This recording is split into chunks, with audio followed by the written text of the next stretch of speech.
This sequence was so intimate and went on so long that I was genuinely expecting Nick to shed his skin suit and reveal that he's actually a lizard person trying to study human behavior. Later. Oh, yeah. Place to myself. The way Nick Lachey handles social interactions in this show genuinely feels like an alien or an AI that has tried to learn human behavior and just can't get it quite right. So bad right here. Just me and my thoughts. He's like, oh, I really worked on myself. Hard cut, he's asking Melinda, wow, your legs are so tight, do you do Kegels? And I love the shot of all the men walking up into the girls' retreat because it is just the worst selection of men you've ever seen. Like, just the biggest walking red flags all in one area. Like, absolutely insane. Perfect Match is back with another 3 episodes. Netflix just dropped episodes 7, 8, and 9. So let's get into the most unhinged moments, the most chaotic fights, and the most interesting character dynamic that were brought up in these latest 3 episodes. So first off, episode 7 opens up with Kaz and Micah addressing the fallout of Kaz's date with Holly. And Micah in this conversation comes off so well composed. She literally just tells Kaz exactly the type of reassurance she needs, and he gives her none of it. On top of that, he literally goes into this conversation saying to the camera, oh boy, she's not gonna like how this conversation goes, but then ends the conversation by matching up with her yet again. So it's like, what happened? Did you just change your mind out of guilt as you were talking to her and you couldn't go through with breaking off the relationship when you clearly want to? It was such a weird moment from Kaz to go into a conversation being like, ah shit, I'm gonna have to call it off, and then be like, actually, we're back on. This logical and emotional inconsistency is something that Kaz does throughout the next 3 episodes and just gets worse and worse and worse. Next, it wouldn't be an episode of Perfect Match without some incredible Nick Lachey cringe. So basically, someone describes the love they have for another contestant in a really profound way, and Nick Lachey goes, oh, I need to use that in one of my next songs. Every day I wake up beside her, I know it's gonna be a good day. Can I use that in a song at some point? And it's like, please, Nick, we do not want to be reminded of your musical career. Baby, I'm the one who put you up there. I don't know why. Another great Nick Lachey moment is when he says, the path to love is not a straight line. And it's like, of course, Nick Lachey, the man given an ultimatum by his wife to either marry her or move on, would say something like that. Also, I love how Nick Lachey consistently dresses in this show. He just looks like every single dad on a cruise ever. Later in the episode, someone says, the first time I lost my virginity. I hate to break it to you, mate, but there's only one time you lose your virginity. Sorry. Also, later on in the episode, a big fight starts break out, massive drama unfolds, and I love Nick Lachey just noping the fuck out of there. You just see him go like, nope, and just like close the door. Such a great Nick Lachey moment. Now next, we have the only moment in these 3 episodes where I'm really going to side with Kaz. Basically, Elise starts spreading rumors and talking smack about Kaz, and he has a bit of an emotional breakdown that everyone's talking shit about him. I remember actually being on his side in this moment and getting why he was hurt, but this is as much leeway as I can give Kaz, because throughout these 3 episodes, Kaz becomes an absolutely unhinged maniac. Also, I mentioned in my last episode that Harry gives major toxic boy learns therapy speak vibes, and this episode is no exception. There's a scene where he's talking to Jess, and it literally feels like he's quoting Instagram reels about how to communicate your partner with emotional intelligence directly without actually understanding what he's saying. Another highlight in this episode is we have Nick Lachey enter with a what's up, what's up? What's up? Whoa! What's up? This is one of his most awkward and clunky entries into the show so far. I always love that Nick Lachey finds a way to become more awkward and more cringe time in, time out. Like, he is really raising the bar for unintentional reality TV discomfort. Next, we are also treated to a montage of Nick Lachey basically being home alone in the house. He just starts snooping around food, playing with it. This sequence was so intimate and went on so long that I was genuinely expecting Nick to shed his skin suit and reveal that he's actually a lizard person trying to study human behavior. Later. Oh, yeah. Place to myself. The way Nick Lachey handles social interactions in this show genuinely feels like an alien or an AI that has tried to learn human behavior and just can't get it quite right. So bad right here. Just me and my thoughts.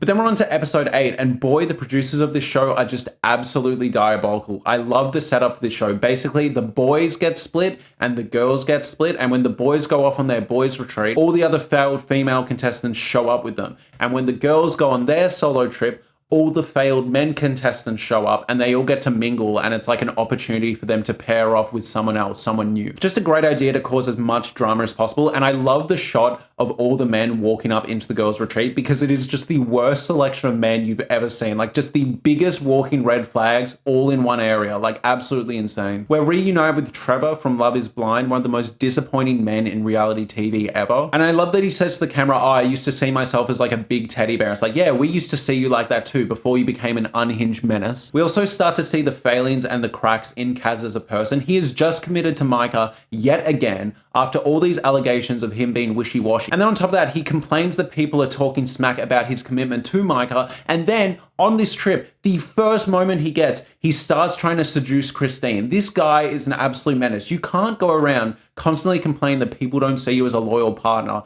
and then be the first person to try and cheat. It's just unhinged behavior and he keeps doing it. And he's really flirting. Like, yes, Christine is throwing a lot of compliments and a lot of flirts his way, but he is full on going back at it. And it's like, mate, you just diffused the flirting allegations with Holly. What are you doing? Also, we're reintroduced to Bryden from Squid Game. And look, I know being like a toxic fuckboy is bad, but if you're going to be a toxic fuckboy, do it this well. This guy is an absolute beast. He goes up to like 3 or 4 women and just like plants mental seeds in each one of them. He has such an insane level of game that I actually feel like he needs to be studied, like put under microscope and figure out how he does it. Because he will go up to girl after girl after girl and just sabotage their relationship and put himself in the leading position. And he pulls it off with like 3 different people. First, he goes after Elise, who's currently in a committed relationship. Then he tries to blow up Micah. And there's a few other girls he flirts with too. He's efficient, he's ruthless, and he knows the game he's playing. An absolute sight to behold. Also, Izzy, the freaky icky guy from the first couple episodes, is back. And for some reason, it's like getting evicted and banished from the house made him a normal person.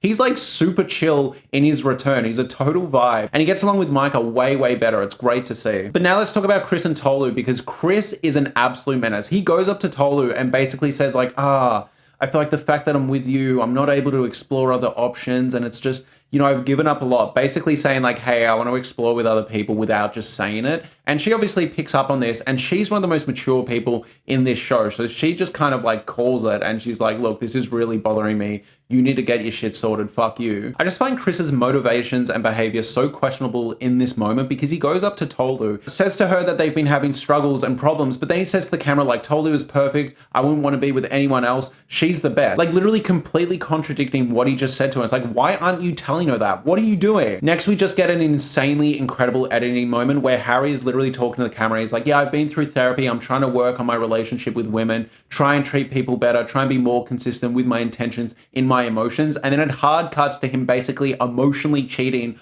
on Jessica with Melinda. So clearly this therapist is fucking dog shit. He's like, oh, I really worked on myself. Hard cut. He's asking Melinda, wow, your legs are so tight. Do you do Kegels? And it's like, seriously, do you really need your therapist to chime in here and tell you that this is bad behavior before you decide not to do it? But then in the most interesting development, we see Holly say, oh my God, Melinda and Harry just kissed. And this is really important to remember, because the way we are introduced to this alleged kiss is Holly says she saw it. No one told her anything. She looks over and she goes, oh my God, did you see that? Melinda and Harry just kissed. So later on in the episodes, when it gets down to all the he said, she said, Harry's denying it, but Melinda is saying it's true. You need to remember that Holly actually saw it. Unprompted, she spotted it. You cannot listen to Harry trying to gaslight everyone around him, his friends, and the entire audience at home watching the show. I do find the way Harry handled this really fascinating though, because it does actually feel like he genuinely just got caught up in the moment and did something really stupid that he instantly regrets. Like you can tell he's like, oh shit, what have I done? Like I love when Melinda's like, oh my God, why did you kiss me? And he's like, fuck no, I didn't do that. Oh my God, you're gonna get me in trouble. Like he instantly goes into like super regret, super denial mode. That kiss didn't. What are you talking about? What do you mean? I mean, you kissed me on my lips, Harry? Why are you making shit up? You're making shit up, man. You're making shit up. And if he just sat in the pocket of like, shit, I did a bad thing, I got caught up in the moment and I need to be honest with Jess, I would have some understanding and say maybe him and Jess can work through it. But the way he handles this, the way he gaslights everyone, the way he tries to make Jess seem emotionally reactive and out of pocket when she's being totally reasonable when discussing this situation with him is genuinely insane. Like if you were expecting a Harry redemption arc, stop, because this guy is an absolute menace. Quick side note, I love that when Steven is asked whether he thinks Harry and Melinda kiss, he just says, can I take the fifth? Great little moment. I also love that it hard cuts from Harry basically talking about the kiss he shared with Melinda to Jess saying, yeah, I'm not worried about Harry at all. Such a great editing moment. moment. Next, we have the Jessica and Harry confrontation. Now, in the previous video, I talked about the fact that Harry very much sits into the like, I'm just a little boy, and he expects Jess to be like the toxic boy mum. And that's kind of the dynamic in their relationship. They're both turning up their like mothering and boyish tendencies respectively to 11. And I love this moment, right? Because she gets home and Harry is like under the covers like, I did something bad, but I don't want you to be mad at me, mummy. Please don't be mad at me. So he says, oh my God, it went so bad. I'm so sorry. And she goes, oh, what made it so bad? And he hits her back straight away, like from 0 to 100, and goes, why are you being so hostile? It's like, dude, she literally just asked a question based on what you said. Like, he just elevates it from the jump. I'm a little bit playful. I like to flirt, but Jess is waiting at home for me, and we have built something special. I've been going to therapy for like a year. I've gone and done retreats. I feel like this is the best version of myself, and I'm only gonna get better. Why did your day go so badly that you're like in the bed?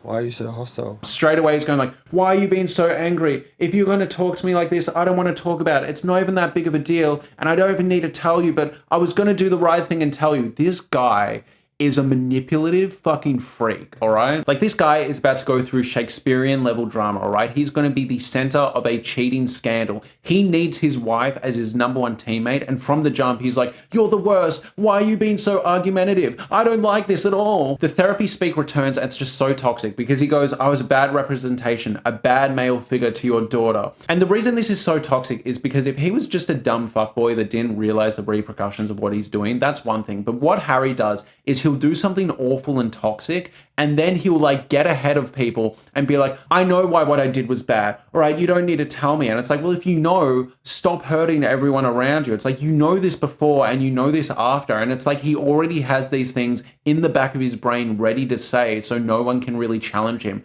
It's so toxic and so manipulative. You know, this whole thing of like, I know what you're going to say because I've already thought it. And it's like, well, why weren't you thinking it before you cheated, you scoundrel? I love that when Jess shows even just slight emotion, Harry has the gall, the audacity to go like, what? You don't want clarification on the matter? If you're going to speak to me like this, fine. We don't need to have this mature conversation. It's like, dude, you're in the hot seat right now. Can you relax? Harry proceeds to trickle truth and not just tell the straight truth for about 10 minutes. I love this moment where he like offers her to like sit down, and it just comes off so disingenuous, and it just feels like he's trying to tick off a box of like, I asked her if she wanted to sit, asked her if she wanted to talk, I did all the things my therapist says, so she really can't have anything on me. Like, the way it's delivered, you can tell there's some like angst and reluctance. Like, he doesn't really genuinely mean it. It's so gross. On top of that, this whole fight, he is actually trickle truthing. All he's told Jess is like, oh, I picked her up. He hasn't told Jess about the alleged kiss, which is just insane. And then he has the gall to say to her, no more secrets, babe, no more secrets. And it's like, you literally have a secret. You have not told her that you kissed Melinda. What are you doing? I also love the line he says to the camera where he's like, I didn't kiss anyone. It was a deep fake. Just like a really unhinged thing to say. Great moment is when Kaz is reunited with Micah and he says to her like, oh, Christine was laying it on thick. It's like, dude, you were laying it on thick. You were laying it on thicker. You could not have laid it on thicker. Next, Nick Lachey manages to top his most awkward entry when he says, my people, so strange. Again, feels like an alien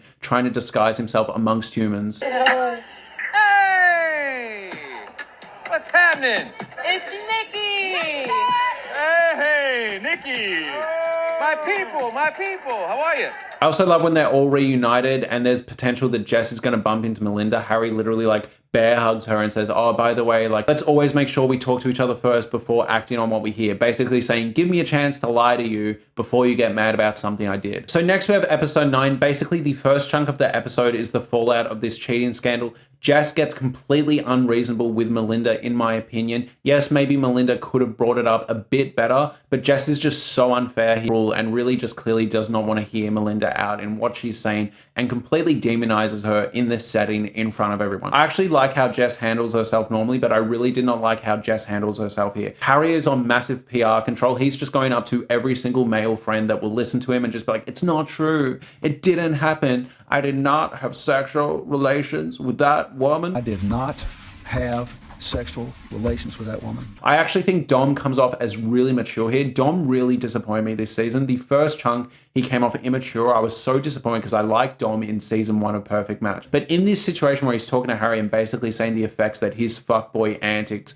can have on a single mother. I found that really moving, really effective, and I was glad to see it from Dom. I also love when Xanthi tells Tolu to drop Chris. Just such a great moment. Xanthi is so in the right. Tolu deserves better than Chris. Chris sucks, all right? Like, drop him. And I'm so glad that Xanthi really called him out. Harry then comes back and tries to diffuse things with Jess, and he's doing the whole like, are you okay? I'm so sorry. I love that he has the audacity to basically hit her with like, hey, this whole situation, all these flirty moments with Melinda and all these other girls made me realize how much I care about you. Like, he really busted that line out. Like, this guy has no shame. Christine then asks Kaz to commit to her, and it's like, dude, stop talking to all these different women and then complaining that people are telling you off for talking to other women. Like, he is an absolute menace. He just cannot keep it in his pants. He just needs to flirt with anyone and then play the victim when he gets home. And then on top of that, he has the audacity to get annoyed that Micah is flirting with Bryden while he's literally sitting there flirting with Christine. And then Kaz chooses to kiss Holly, and his defense to Micah is, oh yeah, it was just a game. It's like, dude, you literally went in there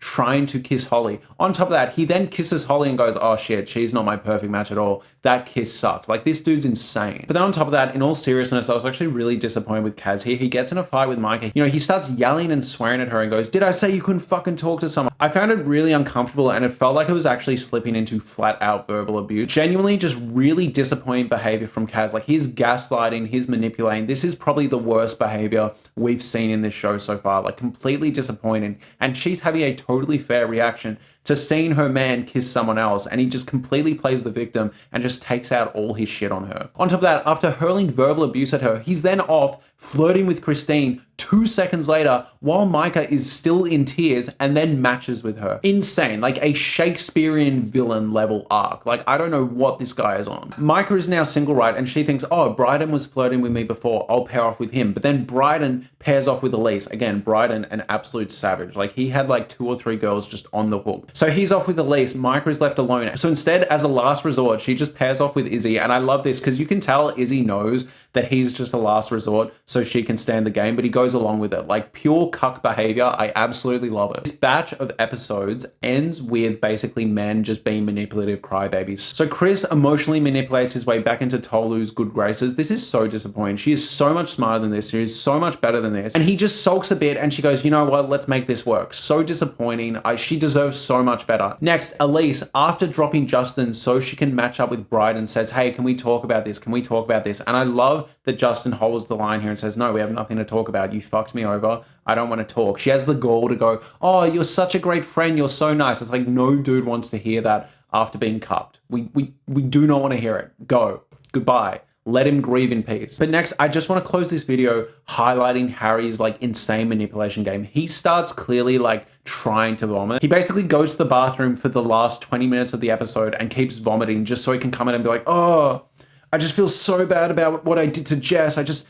feel so sick. She's been so harsh on me that it's making me vomit. Like, this is wounded dog behavior. And look, maybe he was genuinely vomiting. I'm just going to say it. I'm not buying it. Look, I think Harry was going into the bathroom. He was finger blasting his own throat and make himself vomit so then he could come out and get pity from everyone. I think that is absolutely juvenile, vile behavior. And he holds this line and try to pull off successful emotional manipulation on everyone around him. Gross behavior. Can't stand it. Really icky. All right, call it for what it is. It is intentional emotional manipulation. If you enjoyed my recap of Perfect Match, I will be doing a deep dive into the reunion episode when that drops. Thank you so much for watching. I also will be giving updates on Lushusi's character arc, character I invented for the Perfect Match Stories game. So I will be adding that in that reunion video. So for the 2 fans of that will be coming in my reunion video. Thank you so much for watching. Subscribe if you enjoyed this, and please let me know what you'd like me to talk about next. Thank you again.